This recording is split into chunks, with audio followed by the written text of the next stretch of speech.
Greetings from the right coast. This is Mad Shad. What are we going to talk about today?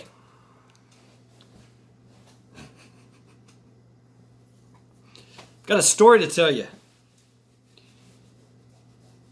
It's kind of a funny story. Back in the day, I used to live in Tennessee. That's actually where I was born and raised in West Tennessee, y'all. And lived in a place. It was very rural, very hilly, and one of the popular things to do was to ride around and do things, partake of certain drink and smoke, if you will. I think I was at the time. I was probably 18 or 17. Yeah, I was 17. I had a sister. She was 16.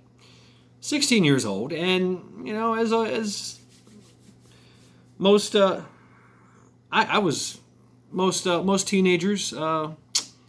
She was out and about, running around, had friends. Her girlfriends had grabbed her. They lived down the road, and they said, we're gonna have a little get together, and is it okay if her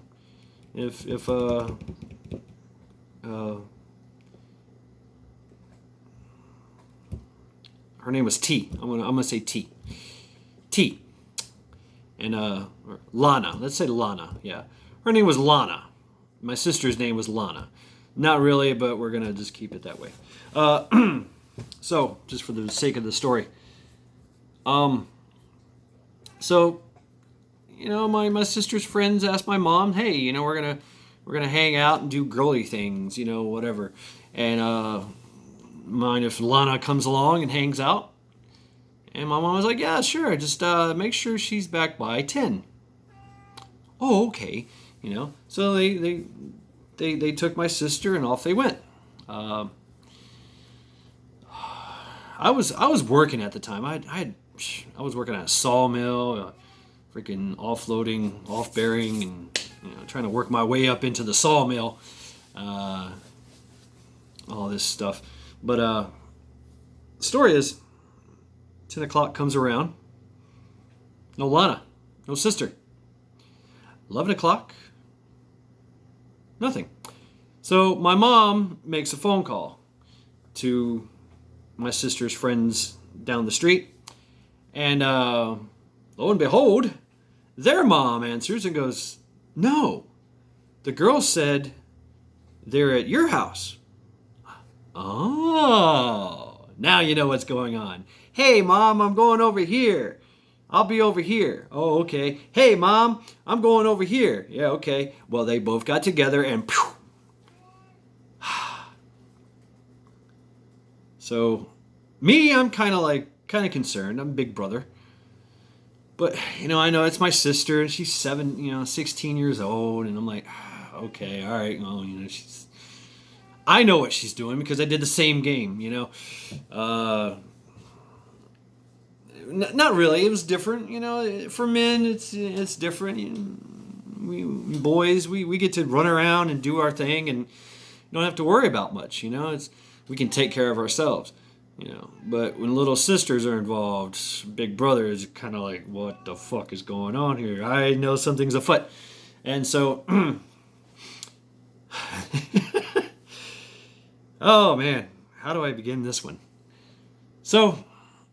We're up about the whole household. It's me, my mom, and my youngest brother. We're all just hanging out. My mom is severely just pacing up and down. She's muttering under her breath that I'm gonna, I'm gonna beat that girl. I'm gonna, she's in, and me and my brother she's in trouble. Ooh, sister is in trouble. Lana is in trouble. And so I'm trying to think about what I could do. It's obvious that she's running around town driving around, cruising, whatever they do. Whatever kids did did those in those days. So, probably about close to 1 o'clock, car comes whipping into our driveway. Lights on, bright. We've got the doors open. We're up. Everybody is up. My mom is up, and she is not in a good mood. And if my mom's not in a good mood, nobody's in a good mood. So we walk outside, and there's this car, bright lights. We're all looking like, this better be my sister. This better be Lana. And my mom is like, going out there. And out of the bright lights comes my sister, running and crying. And she runs, and my mom is like, but my sister doesn't even care. She runs straight to me, grabs me and hugs me and goes, ah! And I can smell her. Oh, bush beer. Strong and thick. And she's hugging me tight. And she's like, oh my God. She's crying. I'm like, okay, this is serious. Time to be big brother. Yep. Who am I going to have to beat up now? Yeah, that's the way it goes with big brother. Of course, my sister was one tough cookie. All right. I've got the scars to prove it. So I pull her off. I'm looking at her. She's sweating. She's crying. She smelled like freaking beer, like bush beer. Just like, oh, what happened? And she goes, he bit me. I'm like, who bit you? What do you mean? Somebody bit you? Like, I bit you? Like, he bit me. She turns around and she's like, right here in my ass. I'm like, what?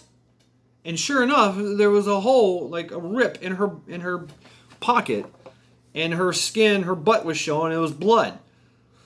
I'm like, what the hell no? Oh, yeah. And guess who else comes out of the car? We're going to call him Roy.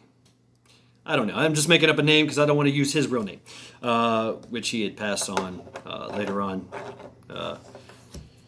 knowing him. But anyway, Roy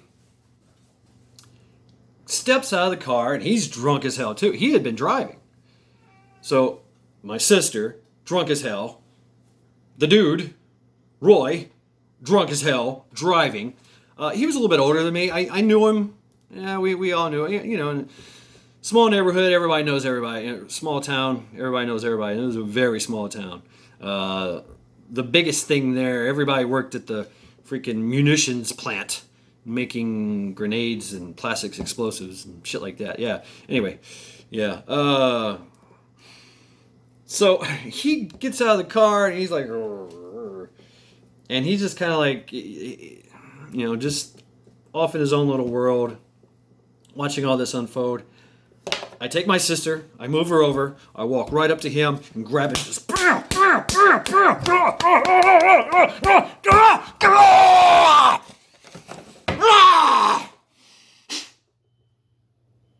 he's laying there in a bloody puddle. My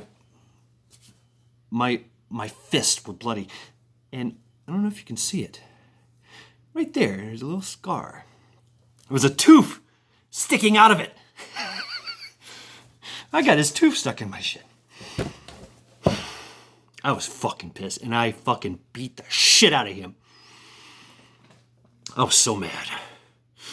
So freaking mad. Her friend was in the back seat. I'm going to call her, what would I call her? Tina. Yeah. Changing names to protect the innocent here. So, Tina goes, "Oh my God, what did you do?" And, Roy is laid out on the ground in the gravel, just beat to a bloody pulp. Happened like that. Roy was he was about 24 years old. He was in the National Guard. But he was a nice enough guy, I guess. But he's laying there, missing a tooth, bloodied, beat, almost knocked the hell out, just bleeding all over the gravel. And what did I say? Tina is like, "What the hell did you do? Why'd you do that?" I was like, "He bit my sister." And she's like, "No! The dog bit your sister."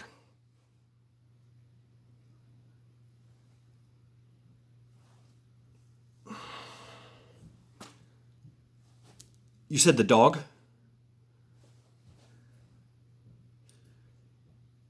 A dog bit my sister? In the ass? Wait. You're telling me that a dog bit my sister in the ass?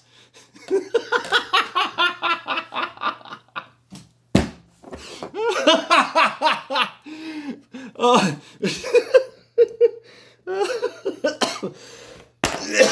Oh, shit.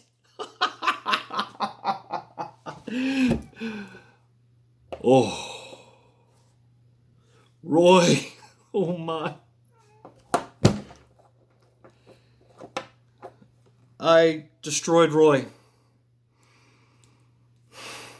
Oh, my God. Even my sister, my mom, everybody was just like, "Oh my!" So I I dragged Roy into the house, and I spent the rest of the night cleaning him up and fixing him up and putting Neosporin on his cuts, and I put his tooth in a little Tupperware thing so he could take it to the dentist probably and get it reattached or something. And we gave him coffee and we sobered him up and everything. And he was out of it because he was drunk. And now he done just got a severe ass whooping. So he wasn't in the best shape at all. My sister had already went to the toilet and was puking up the remains of her night. So my mom was dealing with my sister, and I was dealing with my sister's chaperone, if you will, for the night. And her friend Tina was just freaking out. She had never seen anything like that, never been a part of anything like that. And it was her dog. The dog's name was Cujo. It was a Great Dane Bull Mastiff mix. It was a fucking vicious little, not little, big. This thing was huge. And well, the story goes on. I'm not going to tell you that story, but the dog was a beast, and it was known to be vicious and do all that kind of mess. So because I'd been to their house too, because I kind of like Tina, but she didn't like me at all. She wanted other guys, but wouldn't give me the time of day. But I get it. I understood that. That's fine. Whatever. But I had met the dog, and it was a vicious dog, and they had they had struggled to keep it,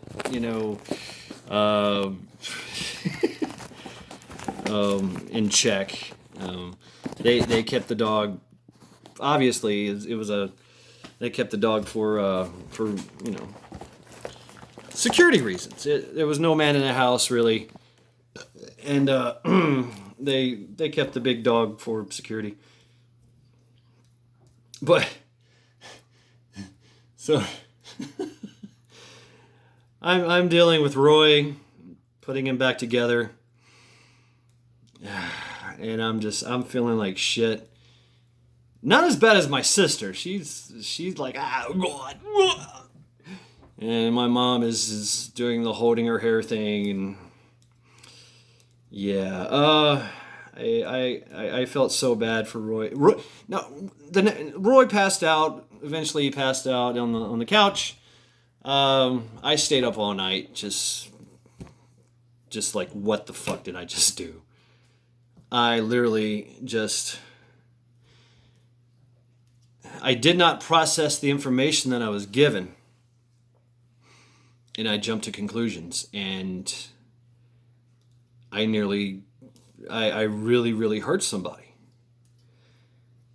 I mean, it's a very extreme story, yeah, sure, but the point is that you've got to be able to, not pass judgment as quickly, not to let your emotions take over. It's obvious what my emotion was. So, and Roy was, when he came to the next morning, we gave him coffee and breakfast and everything, and everybody's just sitting around, just quiet. Usually my house in the morning times was biscuits and gravy and eggs and bacon and, country ham and coffee and orange juice, and everybody's talking and, yeah, this is great. It was quiet. That's all you heard. I mean, you wanted to eat, and you wanted to eat quietly. My mom, she had a full plate of food. She's just sitting there. Obviously, she didn't have the beard or mustache, but she was just very stern. She didn't look at anybody. She didn't talk to anybody, and she was just 1,000-yard stare, kind of like playing with her food. And we knew that she was very, very mad, very, very let down. We have let down our mom, and I mean, that was, single mom with 3 kids, trying to do the best she can, and me being the oldest, and so I was working, and she's working and trying to get us, trying to take care of us at the same time. So. And my sister, she's just, complete hangover. And, Roy's all passed out, where he's everybody's just quiet, and everybody's just kind of moping.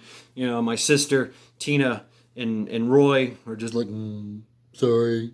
And I'm just like, here, drink here, eat here. And Roy was like, after breakfast, the tense little breakfast, we went outside and smoked a cigarette, and can smoke in the house. And he's like, look, I know I apologize.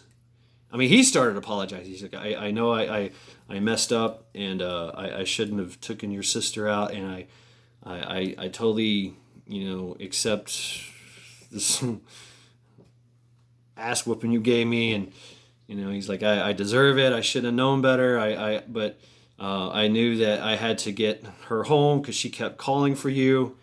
After the dog bit her, she was just, you get drunk and it's all emotions right there. And my sister was like, take me home.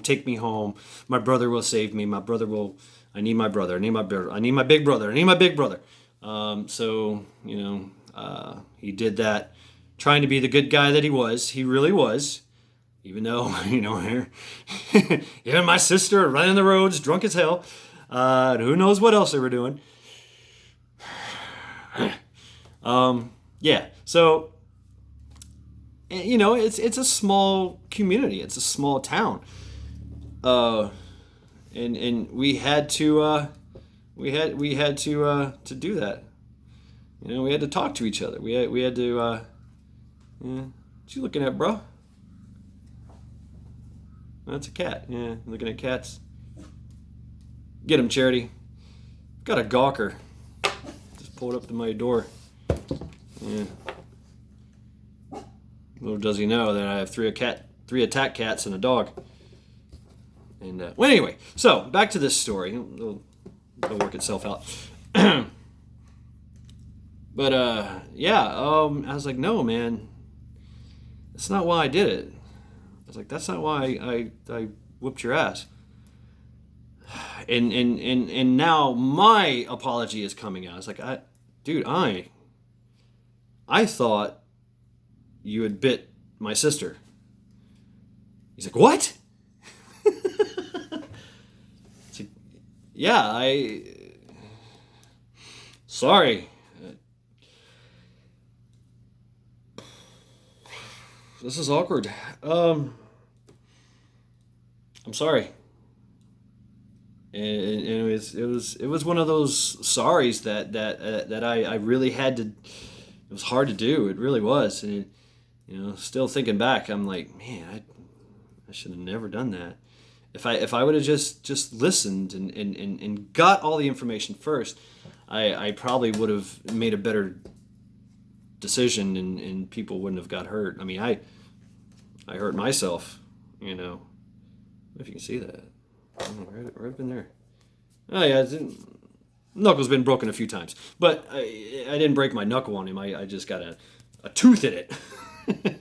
But yeah. So, yeah, I had to learn that lesson. I'm glad that I learned that lesson early in life, because there are many other instances where that situation came up, and I was ready. I was ready to get knee deep in a motherfucker's ass. You know what I'm saying? And it it it it was definitely a valuable lesson for me, because I that's just kind of person I am, and it taught me a lot that you can't, before you take action, you got to have these steps. You got to have these steps, these safeties. Me, I've literally had to install these safeties into my hard drive because, things happen and people jump to conclusions and people get hurt. I have many more other stories on that where I did actually go, okay, let's chill, let's stop for a minute and think. But this story, it's a bitter-sweet kind of happy story. Me and Roy went on to be best friends for a long, long time. He dated my sister for a while. He also dated Tina, and then he dated another girl and then got her pregnant, and they had a family, and then he died. And then one of my best friends married his girlfriend and the kid and took them in, and so his legacy lives on in the kids, which they barely knew their father, but I did, and so we were all, small rural town. All the boys get together, and we do our meanest and mischief, and the meanest and mischief we did were. It was fun. It was fun. It wasn't. We kept it cool. We didn't break into things. We didn't go trying to go hurt people, and so. But we had our fun. We had our drunken, high fun. It was okay. We were rowdy and mischievous. Especially with vehicles and bonfires, and, fishing off the bridge and jumping into the bridge and swimming in a water tower and playing very fucked up games like sleeping bag. I don't know if I should tell you that one. That's a fucked up game. Because I don't want people to do it. It was a fucked up game. Anyway, I'll tell you that game. Anyway, yeah, sleeping bag. We would take a sleeping bag, lay it in the middle of the road, and we all went in turn as to, we had the choice. You can either get in the sleeping bag wait for the next car, or you can refuse. And we all did it. We all had to do it, and we went around. And a lot of us, yeah, we did it. We're like, yeah, I'm getting in the sleeping bag. I'm getting in the sleeping bag. And the car would, swerve around it, and it's scary. You're in a sleeping bag over your head in the middle of the road in a car. You can hear it, you can feel it, and it's sometimes it's a car, sometimes it's a truck. I refused. I mean, there were some others that refused, and we would sit back and watch. And like, oh shit! The one time that I refused, we sat back and waited for the car. It ran over the sleeping bag. So yeah. Anyway, that's sleeping bag. Don't play that game. Don't play that game. I'm glad I quit after that. We all quit after that.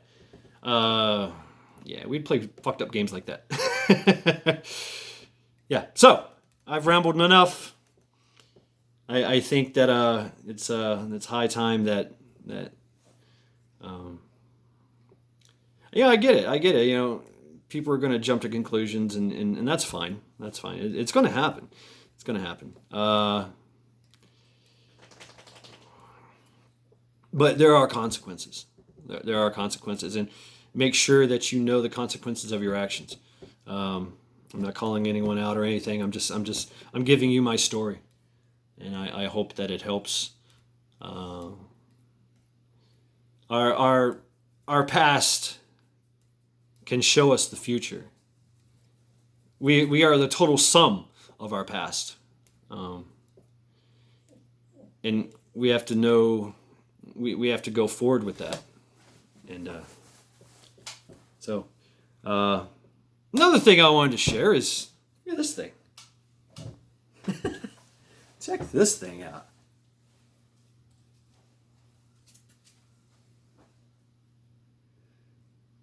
This is really cool. This is really cool.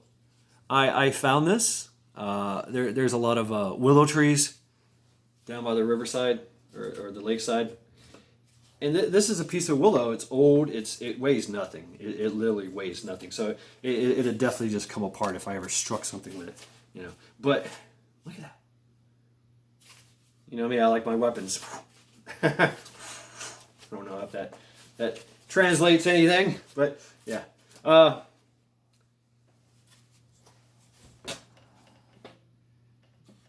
just like pieces like that, and the shape of it. It tells me that it's time to. I like Mother Nature. I like things of creativity. I like conspiracy theories. I like all that stuff. It opens your mind. It stretches your mind. I like sci-fi. I love tales. I love tales of fiction, sci-fi. It stretches your mind to limitations that there is no limitation. So if I entertain a notion, it helps you to be creative and to see all sides of a picture. And zombie movies, all that stuff, man.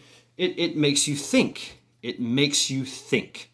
And even if you are a critical, down-to-earth person, like I like to say I am, but something like this comes along, and I'm just blown away. I'm like, what does this mean?